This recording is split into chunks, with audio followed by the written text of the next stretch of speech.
Ағылшын тілінің 9-шы сабағы. Біз осы сабақта сын есімдерді қарастыратын боламыз.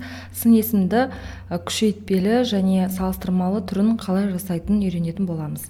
Сонымен cold, clean, young деген сын есімдерді алдық. Суық, таза, жас дегенді білдіреді.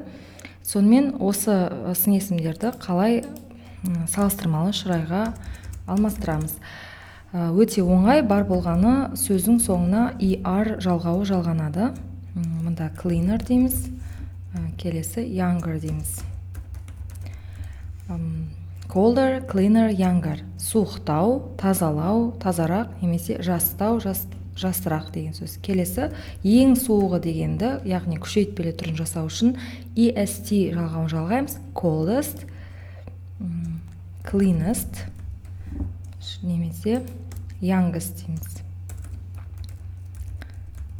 Мысал жасайық. Мысалы, Астана is the coldest city in Kazakhstan. Астана Қазақстандағы ең суық қала. Coldest, ең суық қала. Ең деген кезде біз міндетті түрде осы coldest, cleanest, youngest деген кезде the артиклін пайдалану керекпіз. Тағы да бір мысал жасайық. Мысалы, Siberia is the coldest place in the world. Сібір әлемдегі ең суық жер. Place деген жер деген сөз. Ал мына әлемнің алдына the артиклін қолдану себебіміз бізде әлем біреу. Мысалы, аспан біреу, sky біреу ғана. The sun күн біреу, ай біреу. Бұндай зат есімдер әрдайым the артиклімен жүреді, өйткені олар әйтеуір бір ай, әйтеуір бір күн емес, бір әлем, бір аспанымыз бар, бір күніміз, бір айымыз бар болғандықтан the артиклімен жүреді. Тағы да мысалдар жасайық. Мысалы, this place, мына жер is the cleanest place in the city. Мына жер біздің қаладағы city, қаладағы ең таза жер. Немесе мынандай нәрсе жасайық. He is younger than me. Ол менен жасырақ, жастау. Немесе he is the youngest student in the group. Ол группадағы ең жас студент.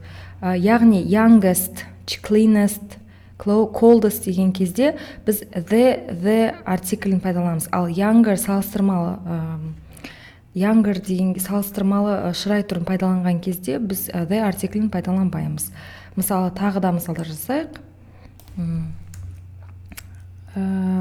France is Norway дейін. Norway is colder than France. Норвегия Францияға қарағанда суығырақ. Немесе Астана is colder than Алматы. Астана Алматыға қарағанда суығырақ дейміз. Ал than деген не ол? Than деген қарағанда, салыстырғанда деген мағынаны білдіретін сөз. Яғни Норвегия Францияға қарағанда суығырақ, Астана Алматыға қарағанда суығырақ. Мысалы, this restaurant, мына ресторан is cleaner than that restaurant дейік. Мына ресторан ана ресторанға қарағанда тазарақ. Міне осылай салыстырмалы және күшейтпелі шырай түрін жасай береміз. Басқа да сын есімдерді жасап көрейік. Small, smaller, smallest. Кішкентай, кішкентайлау, кішкентайы, ең кішкентайы. Tall, бойы ұзын дегенді білдіреді. Taller, ұзындау, tallest, ең биігі, ең ұзыны. Wet, ылғал деген сөз. Wetter, wettest. Big, үлкен. Bigger, biggest. Hot, ыстық дегенді білдіреді. Hotter, hottest. Thin, thinner, thinnest. Арық дегенді білдіреді.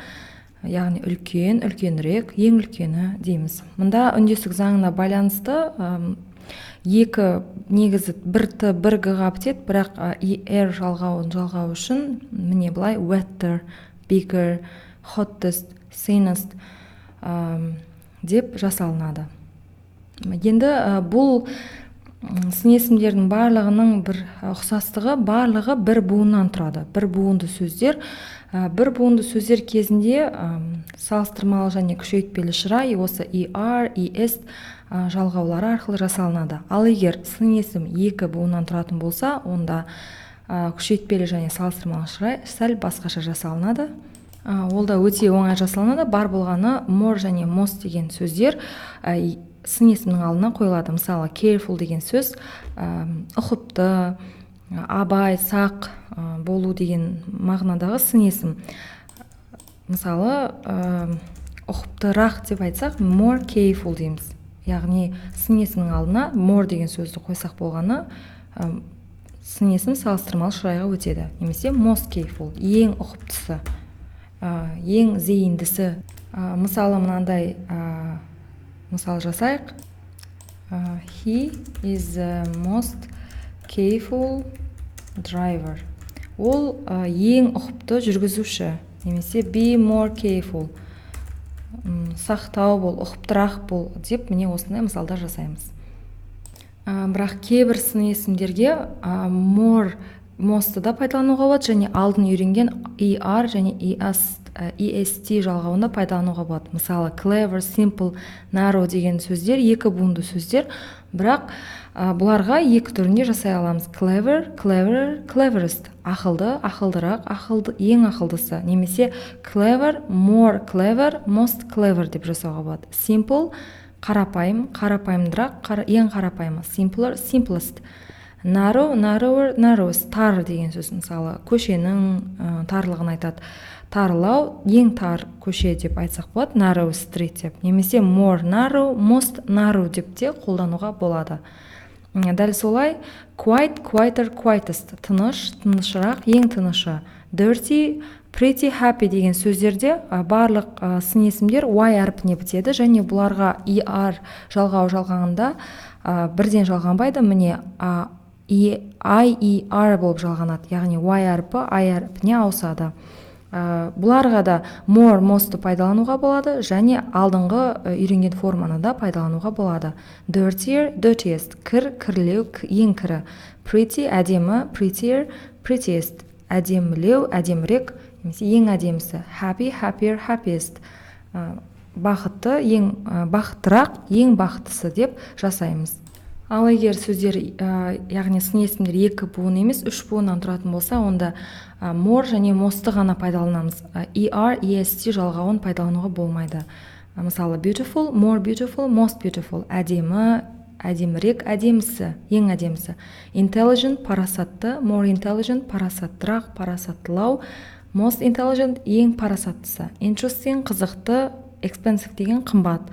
More expensive, қымбаттау, және ең қымбаты most expensive болады.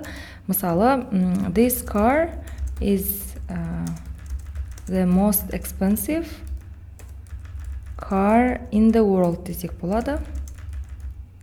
Мына машина дүние жүзіндегі немесе әлемдегі ең қымбат машина, most expensive car.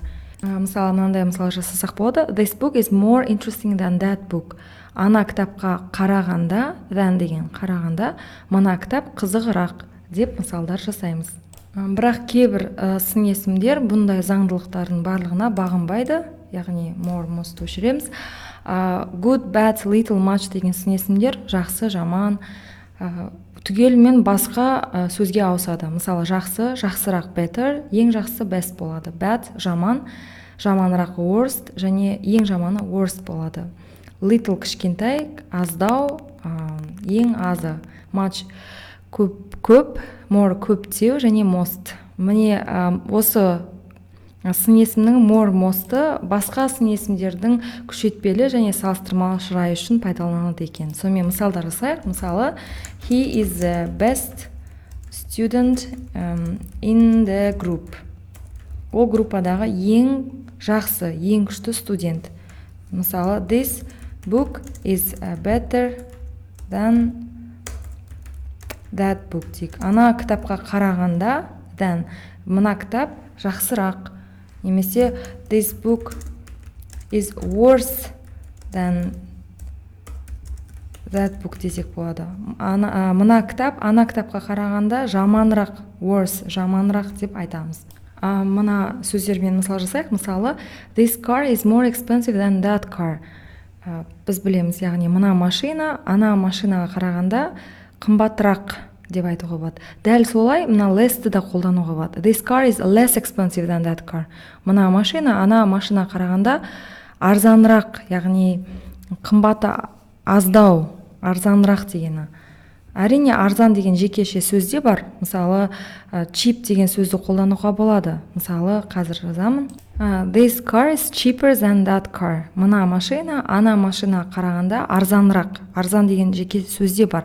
Бірақ енді әдеби тілде әртүрлі айтылады, ауызекі тілде әртүрлі етіп айтуға болады. Сол сияқты this car is less expensive, яғни қымбаты аздау than that car деп айтуға болады. Дәл солай this car is the most expensive car in the world. Мына машина дүние жүзіндегі ең қымбат машина. Немесе this car is the least expensive, да then ұмыттық.